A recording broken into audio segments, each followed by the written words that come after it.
Hi, everybody. Welcome back to the Life West Communications Club podcast. My name's Trent Evans, and I'm here with Paige Shestak here today. And Paige is also a student here. Not only is she a student, but she is one of our first student interns at this campus. She is the first student here at this campus to do the boards test, part one. And you're also in the first cohort. So you're also one of the first student interns here. And then one of the other things is you're doing 2 weeks, right? Yes. Which, a little side note, she's doing 2 weeks. Yeah. Through all of that stuff, she's been pregnant. Not only this time, but this is her second time. Yes, in school. Yeah. And so where to begin with you?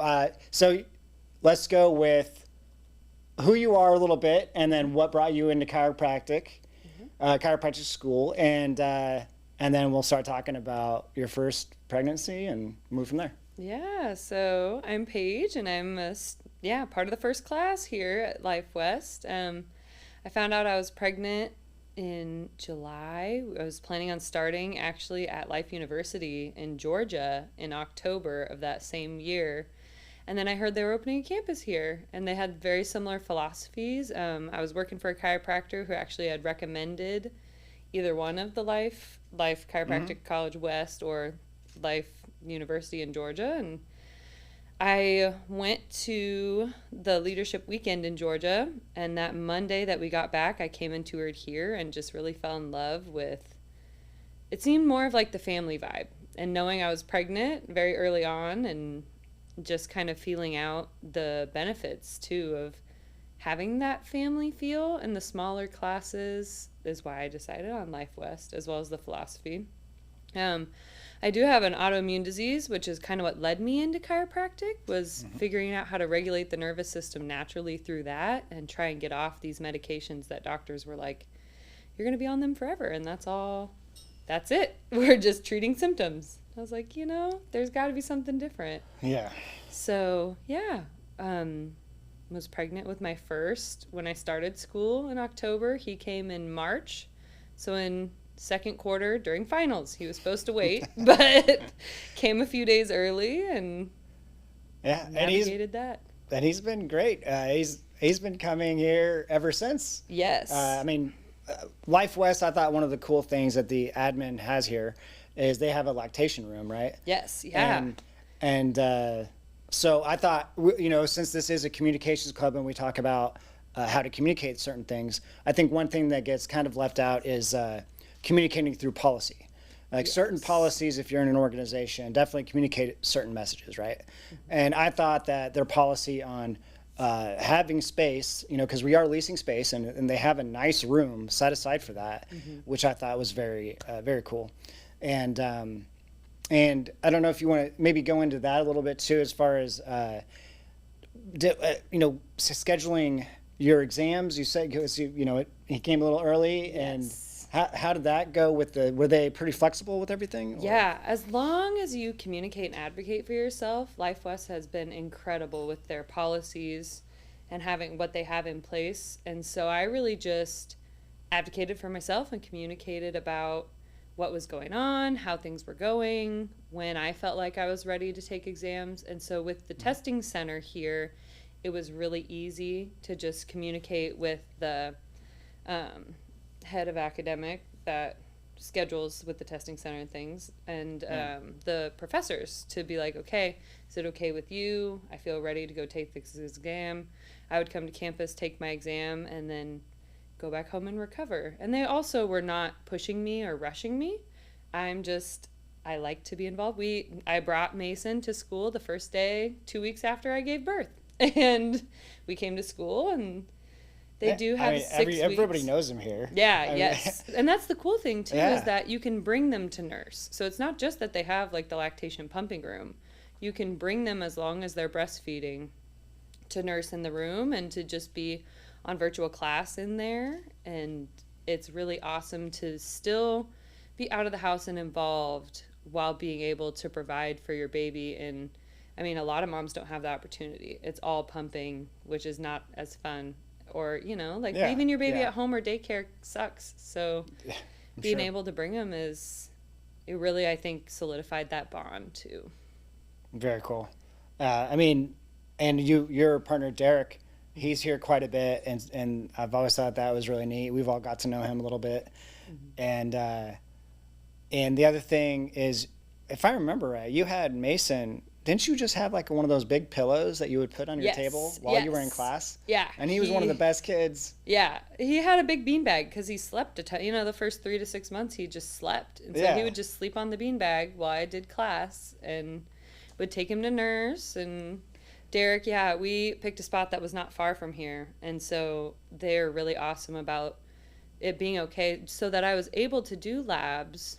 I could do labs without him here, and Derek would just bring him to me whenever it was time to nurse, or he's like, okay, he's getting fussy. I'm going to bring him to campus. We'll meet you in the nursing room. And Yeah. that takes a lot of pressure off of me as well, because then he's there to help change diapers and do all the things while Yeah. I can come, spend some time, nurse, and then get back to being the best adjuster and being a good classmate as well.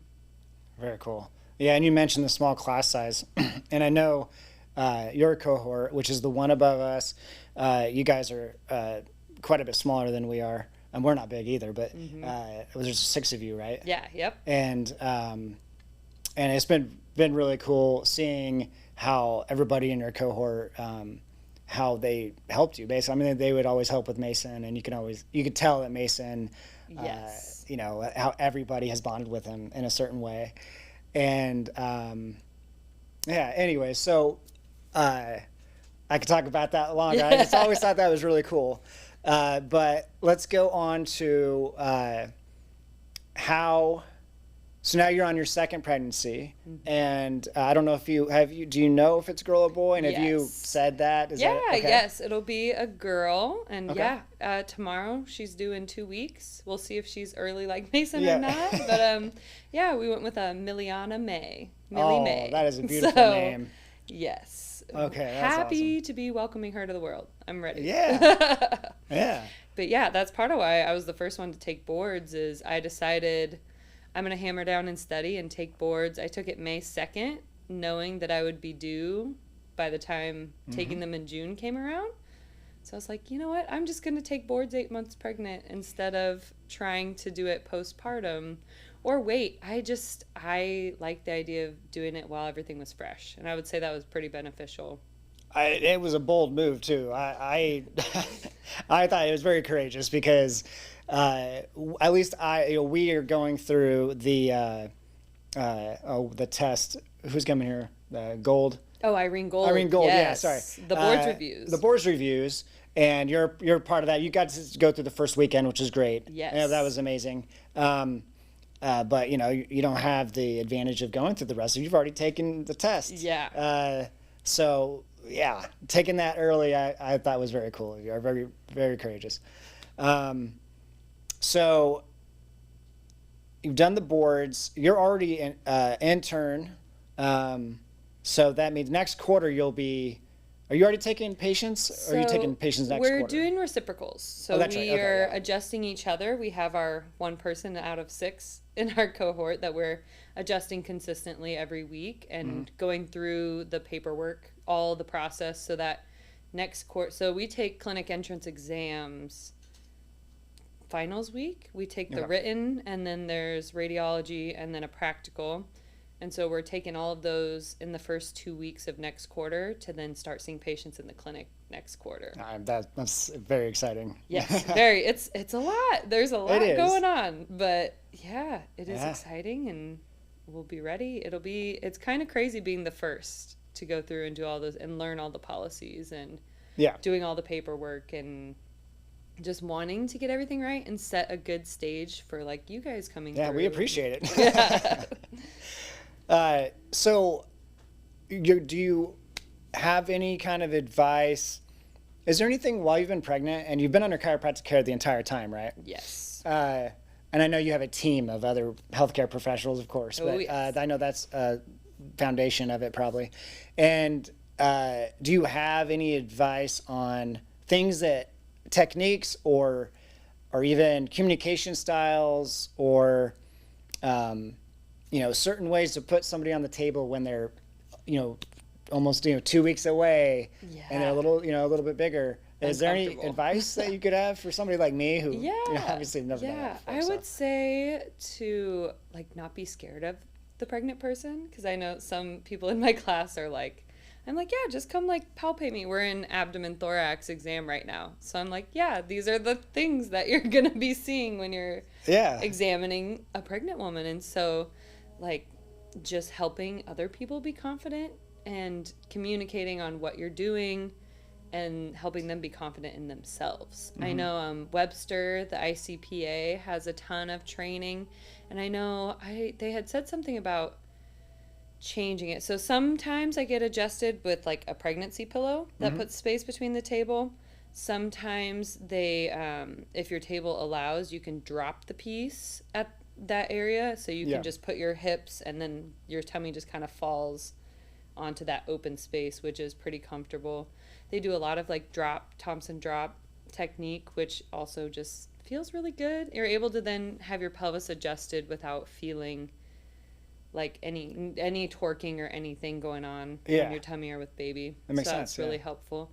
But yeah, just going in with confidence, asking questions. And I know people are always like, well, pregnant people are glass. They're just glass. And I'm like, I don't feel like glass, Oh, yeah. So, and every pregnancy is different. I've been lucky. Mine's been I haven't had too many issues. And I think chiropractic care has been a huge part in that. I'm sure, yeah. So, and same with Mason Being. So he's a very happy guy. And I get him checked once a week. He is a very chill kid. Yes. Very happy. And, always has a smile on his face. Yes. Okay, so I am considering, or I guess let's see. Are you considering doing peds or specializing, or Yes. you're doing family as a whole? So I've kind of decided so the Nexus conference was incredible and I learned a lot. And one of the things I learned there is that the first 2 years in life are really critical for how kids develop their neurology.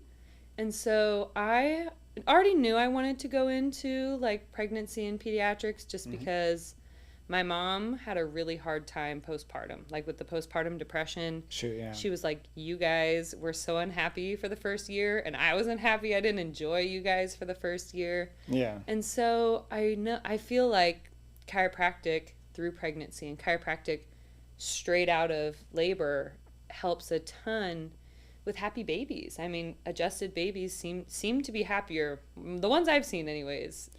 And just they sleep better, they eat better, they really thrive. So I knew I wanted to do pregnancy and then that first year postpartum, because that's really, really hard. But then after learning that first 2 years is really, really critical, I kind of have decided I'd like to really focus on that. And then of course care for families as they grow from that point, but really focus on that and getting them started on the ground running without all of these problems that then over time lead to these really hard things. Yeah, if you could prevent all of that from happening in the first place. Yes. How amazing would that be? I agree with you. The more I learn, the closer I get to wanting to. I don't know about specializing, but definitely extending my education. Yeah, and absolutely. going to conferences or going to continuing education to learn a lot more.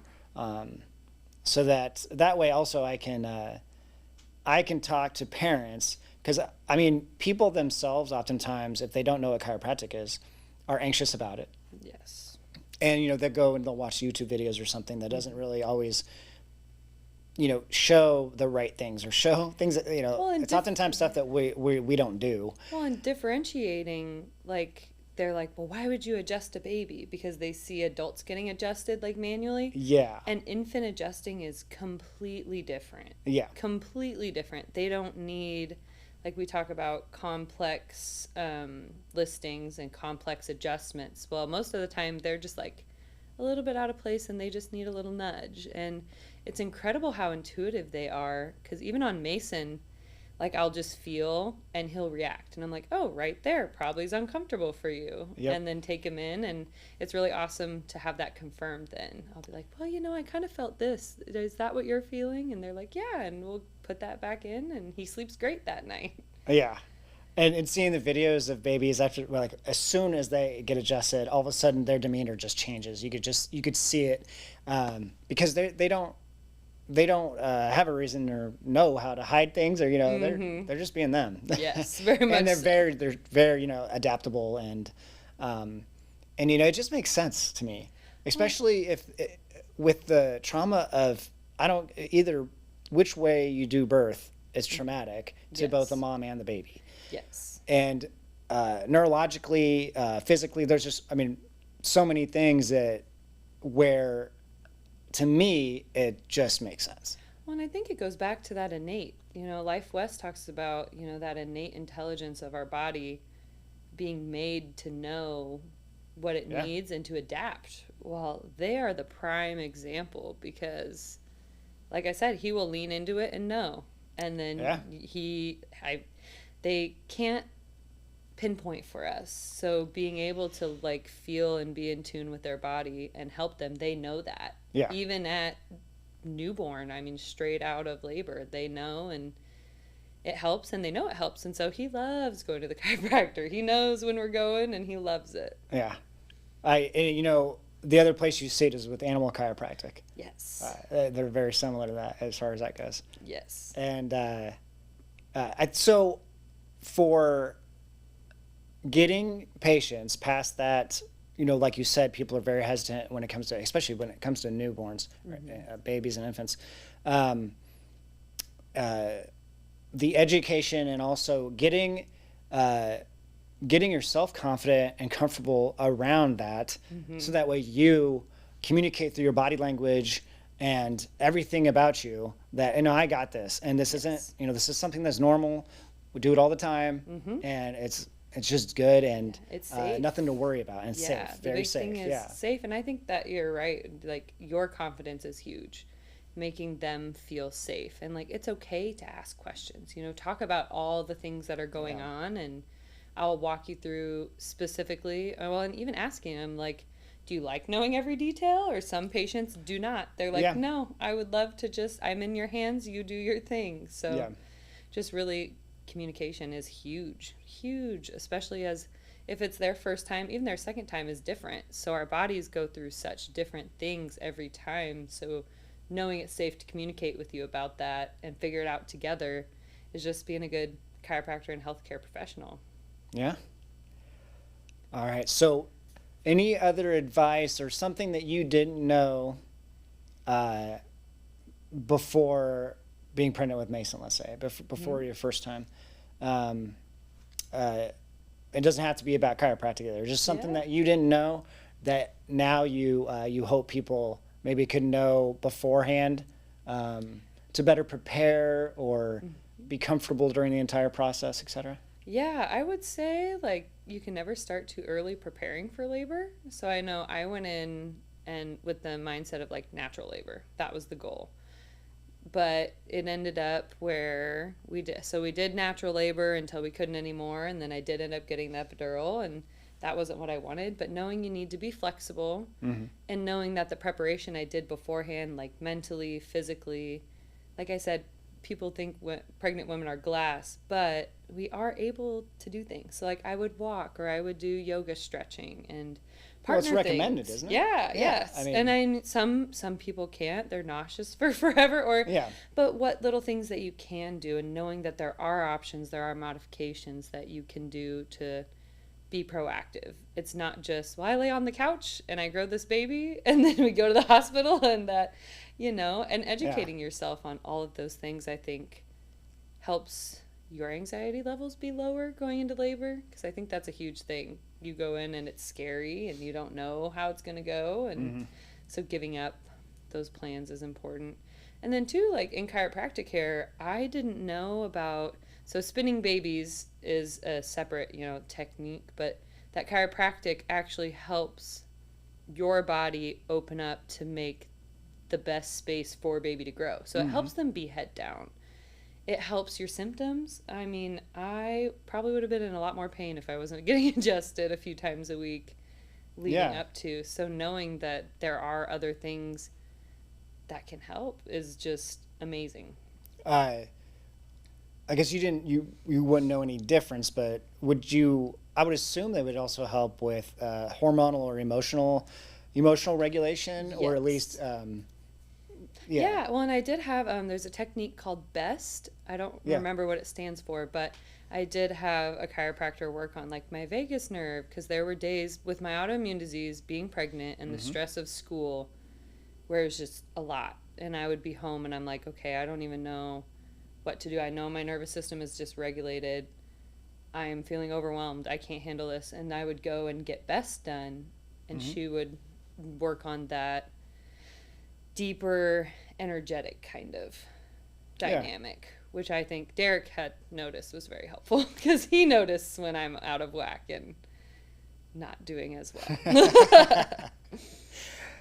All right, and before we got on, you mentioned you also brought it up to your classmates, right? To your cohort. Oh yeah. Yes. You know, kind of giving them a warning or something about if you're not having a good day. Or yes, yeah. I think it's really important, at least to me. You know, some people very much like to keep to themselves, and that's totally okay. But knowing that like there's 6 of us, this program is really hard, and we spend 8+ hours a day together, plus studying outside. I'm like, I made it a point to make sure to communicate, you know, like where I'm at, how I'm feeling. If I'm having a really bad day and might burst into tears in class, like I'm going to let you guys know so that it's not disruptive, or, you know, and just too, like, they're good friends, as close as you get with classmates and everything. I mean, they're basically like aunts and uncles to Mason. He'll go run to them as soon as we get here, before even saying hi to me sometimes. So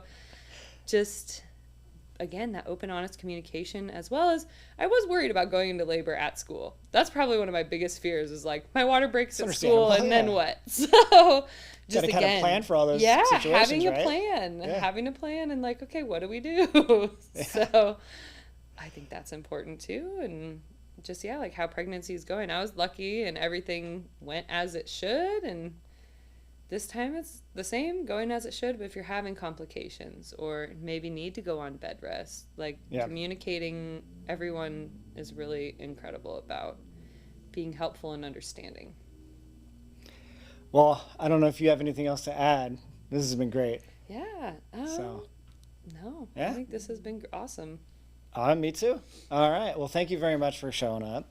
And, good luck with everything coming up. And I know we have, not only you have clinical entrance and obviously giving birth and finals. Quite a bit of stuff going on there. Luckily, we have a little bit of a longer break for summer break. Yes. Crossing my fingers that she does wait till after midterms. That's this week and next week. And I'm like, okay, 2 weeks she could come anytime. So just after midterms. There we go. Well, I hope it works out for you either way. All right. Thank you, guys. Yep.